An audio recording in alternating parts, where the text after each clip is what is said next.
Hello. You should practice talking to a camera every single day. And it doesn't have to be something this huge. You could just use your phone. Your phone is more than good enough.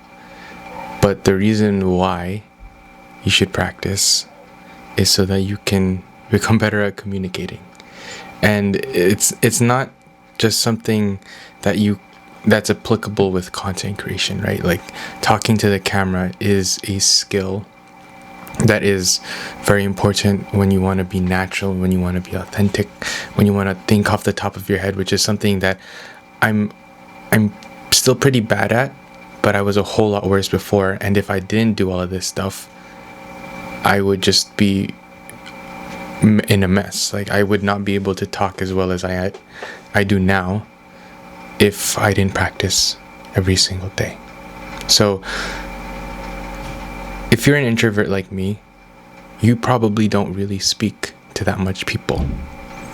And I made it a goal to not only talk in front of a camera to become a better speaker, but also to speak to people, because there are things that you're going to be able to learn with just speaking to a camera, but then there are also things that you won't be able to learn with speaking to a camera, and you'll only learn them by conversing or having conversations with real life people.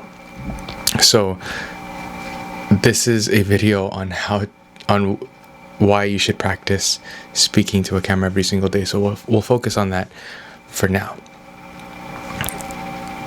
When you talk in front of a camera, it sort of reveals how your mind really works. Especially if you're doing it off the top of your head like I am right now. I have a few talking points that I get to talk or that I get to look at, but I didn't really study it. So they're just talking points, and then I'm sort of forcing myself to speak off the top of my head, because this is something that I am not good at. So it's something that I would like to improve on. And so I'm putting myself at a disadvantage in order for me to become better at my weaknesses. So that's another thing, or another reason why you should speak to a camera every single day. Another thing too is it's a form of documentation. I used to do this to document my life. I used to do this because I want to become a better speaker. And I was able to kill two birds with one stone, essentially. I was able to record myself practice and then watch it back later on, not only as a memory, but to critique myself, to watch it as if it's like footage from a game that I wanted to study up on. I would look at my mistakes, what I could have done better, things that I need to improve on, that I need to get rid of. So there's still things that I have to do continuously, like get rid of my filler words and use pauses more naturally and more frequently. But it all comes in time, and if it's better to progress at something super slow than to not progress at all, because you're like, it's not even worth it. I'm just gonna give up because it's gonna take forever, or I'm not even gonna get better. So you need to sort of change your mindset, get rid of that negative thinking, because yes, it will be hard, but it's going to be something that you will never regret learning, never regret practicing. And it's something that's going to benefit you, not only benefit you, but it'll also benefit others as well. Just because you're able to communicate so well, you're able to express your feelings, it will not only benefit you, but it will also benefit other people. So it's awesome. And I feel like all of these things sort of correlate with each other, the things that I want to do specifically. But I think it's just in life, being able to speak clearly, being able to communicate clearly, communicate your thoughts, and just express yourself is not only applicable in a work scenario, but in real life. It makes you a better storyteller. And that's something that I wanted to become. If I was a better communicator, I definitely become a better storyteller, because when you're telling stories, you're basically just conveying your story in a way that's sort of exciting, or in a way that people would want to watch it.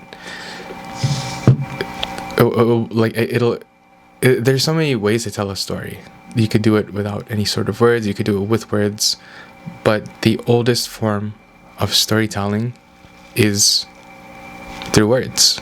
Like, people would just pass down stories from generation to generation. People would sit down, like, in front of a campfire or something, and just tell people stories. It was like a form of entertainment, and it still is, right? But then there's so many things, different things that are going on. There's visuals, there's graphics, there's other things that you have to worry about, sounds, audio, and it's very complicated. But to truly get better storytelling, in my opinion, is to get good at storytelling in its most raw form, which is basically just speaking and telling a story as is. So that's what I'm trying to do. I'm getting better, or I'm trying to get better at speaking. So this is what I've been doing for a number of years now, and I feel like I've only started to truly progress within the past year, like actually progress, because I've been so consistent. And most of my videos that I put out right now on YouTube, I've been putting out a lot of videos this year. It's mostly just videos of me talking like this in front of a camera, mostly no script. If not, it's gonna be with some bullet points, talking points, as you could, like, you can't really see it, but on the side, as you know. But there, and then of course I'm gonna have those videos where I do have them scripted, like tech videos. Sometimes I have my tech videos not scripted as well, but storytelling videos where I have like footage from a recent trip, and I want to tell you a story about something, or how something affected me or has benefited me. So it's things like that.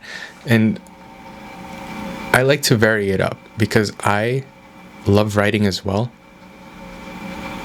And it's something that has to be done with scripting. So I still script because I enjoy writing, but I also want to get better at speaking off the top of my head. So that's why I do these sorts of videos where I have no script. The video is probably going to be a lot more messy, but at least I get to practice, and at least you'll get some sort of value from this video.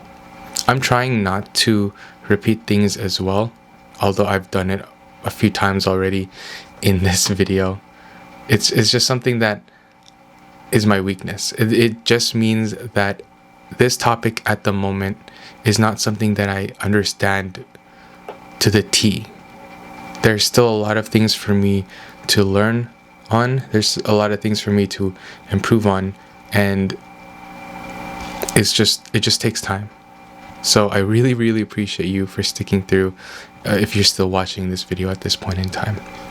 But in another addition to making you a better storyteller, it helps with your self-awareness, right? If you're constantly trying to improve a skill, you have to be aware with what you're doing, right or wrong. Because if you're doing something right, you can continue to keep doing it. But if you're doing something wrong, or if something needs improvement, you're aware of it, and that allows you to correct that and move in a direction which will help you to become better a lot quicker. It's awesome. And this is being self-aware is not just a skill that you can apply with talking in front of a camera. It's something that you do with pretty much any sort of skill, right? Especially if you want to get better. A lot of people who are really good at getting good at many different things, like across like any sort of work or play or sport, is because they're very self-aware. They're able to adjust on the fly. And this is something that may come naturally to a lot of people, but it can also be learned. So you just have to put in the work. You have to consciously make that effort to think about, oh, okay, what am I doing wrong? Is my hand placement like a little bit off when I'm shooting the ball? Do I need to straighten my legs out a little bit more? I'm talking about basketball now, by the way. Do I need to put in a little bit more force in my legs in order for me to shoot farther? Am I shooting straight? Is there something that I need to improve on? Is my elbow tucked in so that I'm able to shoot the ball straight? So there's a lot of variables, and it's something that you have to be conscious about all the time, or at least to the point where it becomes unconscious, or you don't need to do so when it's in your subconscious. I think that's how you say it. But you just have to do that.